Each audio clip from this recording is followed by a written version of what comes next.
Hello, my name is Chloe, welcome to my channel. Today I'm bringing to you my June book haul.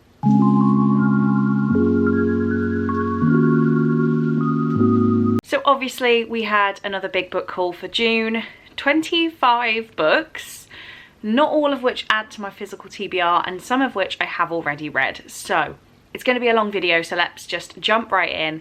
I've split the books down into books I bought myself, books sent to me for promotional purposes, so book boxes or from publishers, and then the gifts from you guys. So starting with the books I bought myself. All of these books, I say all, there are 6 here, were bought on my trip to London. That was quite spontaneous, and I decided to get 2 on a little night shopping in Waterstones in Piccadilly, and then I bought 3 in the train station because it was all buy one get one half price. Didn't know that was a thing, so I filled my boots. The first book I picked up is The Summer Switch Off by Beth Reckles. This is her newest release, and this one was in Waterstones Piccadilly, signed, and buy one get one half price. So all I know about this is it's a YA romance. No phones, no internet, a whole lot of connection.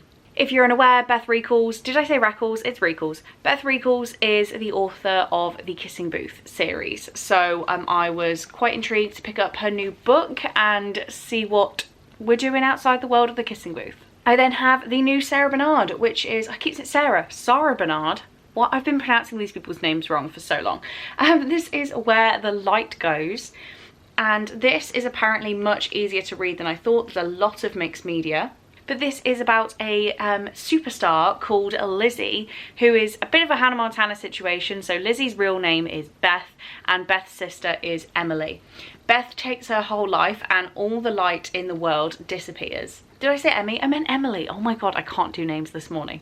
Emmy is lost amidst the media storm and overwhelming public grief. She must fight to save her own memories of her sister and find out who she is without her. Sounds horrifically tragic.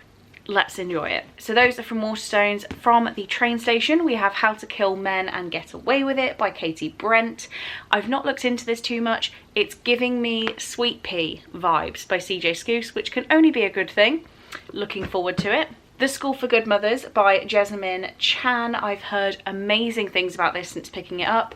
I saw it in Waterstones way back when, didn't reach for it, but it does sound really, really interesting. It's like a dystopian Handmaid's Tale. It says the state decides that Frida is not fit to take care of her daughter, that she must be retrained, that bad mothers everywhere must be re-educated. Will their mistakes cost them everything? Thought it sounded really cool. Then one I've seen doing the rounds on all socials and have finally picked up is The Last Thing He Told Me by Laura Dade. Haven't actually heard the best things about this since picking it up, but I still have very high hopes. 2 non-removable stickers though, so a little bit angry, but this is an adult mystery thriller. That's all we'll know. And then one I really know very little about is See Me by Nicholas Sparks. There were a few Nicholas Sparks books and some of them had really trashy covers, so I wanted the one that this isn't the trashy cover. I have never read a Nicholas Sparks. This one seems like it's going to be a good time. A novel of obsession, reinvention, and a love that defies every expectation. I'm going with it. I think it's going to be a good time. Then I will link you back to my A Box of Stories unboxing down in the description if you haven't seen that. I'm not going to talk about the descriptions of these books, I'm just going to show you. I did already unhaul the one that I didn't like the sound of, so I have 3 books here. I have Those Who Lie by Diane Jeffrey, which is a thriller. A Wildflower Summer by Carolyn Flynn, which is a summery romance. And Barefoot on the Beach by Caitlin Duncan, which is also a summery romance. So please do go check out the A Box of Stories unboxing to find out more about that box. Then definitely go and check out my Waypoint Books unboxing, which will also be down in the description because I won't be talking to you about these books, I'll just show you. But I am a rep for Waypoint Books, so you can head over there for a discount. In my box I had My Sweet Girl by Amanda Jayatisa, which is an adult mystery thriller, and The Worst Best Man by Mia Sosa, which is an adult romance. I then have 5 books from publishers or those sorts of arrangements, and the first one is already in my June wrap up. So we have Conviction by Jack Jordan. If editing goes to plan, when all my tech comes back, you'll have already seen my wrap up, so I will link that down below, but this is a legal thriller. I then have 2 copies due to my trip down to London, and some books I got involved in the read along for. We have the Mr. by E.L. James and the Mrs. by E.L. James. The Mrs. will be in my July wrap up. So these are adult romances from the author of 50 Shades of Grey.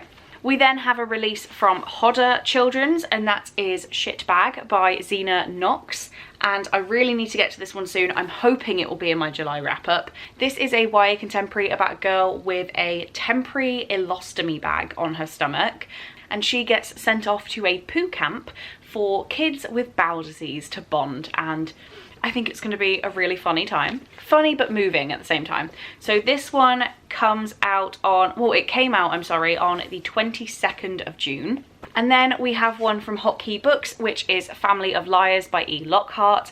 This is the prequel to We Were Liars, and it came out back on the 11th of May. I really did like We Were Liars. I haven't picked this up yet, but I read We Were Liars way back when. I don't know whether to reread it. I might do. This is also very short, so I probably can do that. But We Were Liars is a very strange YA contemporary, and I'm intrigued to see what happens here. And last but not least, we are moving on to the gifts. So let's start with Crazy Mal, who sent me perhaps this month's most anticipated book for everybody. Before we get to that, we have The Four Winds by Kristin Hannah. I read Night Road by Kristin Hannah last month, the month before when you're seeing this, and really enjoyed it. Asked for recommendations of more Kristin Hannah, and this is one that Mal was shouting from the rooftops. So nothing on this makes me feel like it's a book for me, but I've heard so many good things that I just need to try it. It says, it's 1934 and Elsa has finally found the life she yearned for. A family, a home and a livelihood on a farm on the Great Plains. But when drought threatens all that she and her community hold dear, Elsa's world is shattered to the winds. Fearful of the future, Elsa is forced to make the hardest decision of her life. Fight for the land she loves, or take her beloved children west to California in search of a better life. Will it be the land of milk and honey she expects, or will their experience challenge every ounce of strength they possess? Why does that sound like a Chloe book? It doesn't, but I've heard so many amazing things, I feel like it's going to be very moving. She also sent me Cherish by Tracy Wolfe, which is the 6th book in the Crave series. I'm still behind in reading those. I think I need to read number 4, but I'm thinking of picking them up via audio so that I can get to this one sooner rather than later. If you don't know, Crave is a YA series about a paranormal school, and I really do enjoy it. And then the book I meant that's very anticipated for everybody, she sent me The Fourth Wing, or not The Fourth Wing, Fourth Wing by Rebecca Yarros. This is a new, is it a new adult fantasy? Adult fantasy about dragons, but apparently there's a very good romance in here. So I am very, very intimidated by this book, but she told me I have to have it, so that's why I'm now holding it, and I'm really scared of not liking it. But I've heard amazing things, and yes, it's a chunker, but it's like less than 500 pages, so that's doable, right?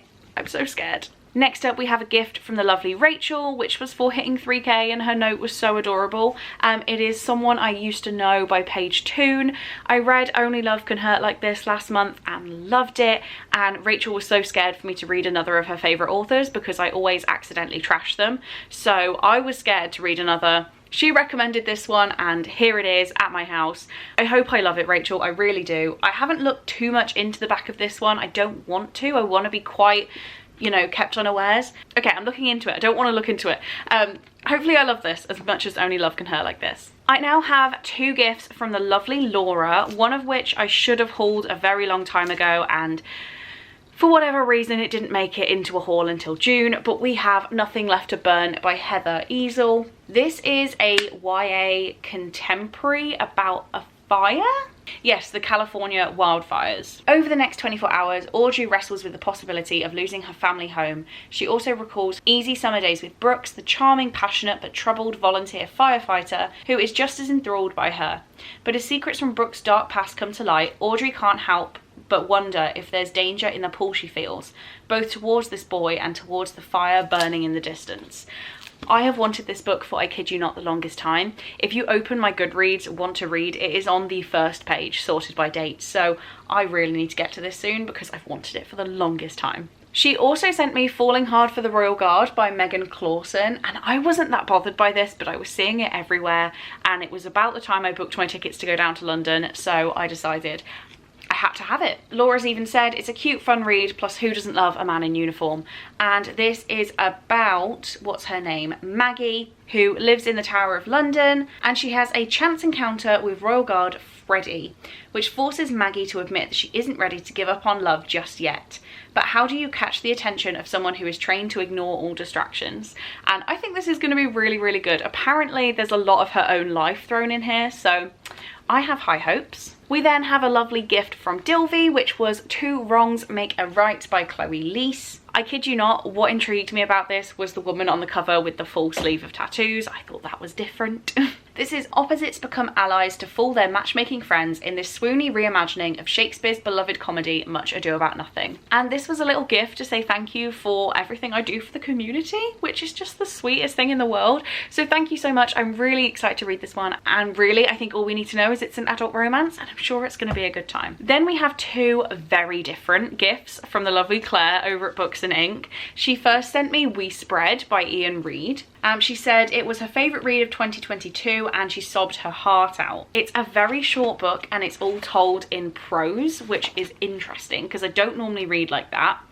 But this is about Penny, who is an artist and has lived in the same apartment for decades, surrounded by the artefacts and keepsakes of her long life. She is resigned to the mundane rituals of old age until things start to slip.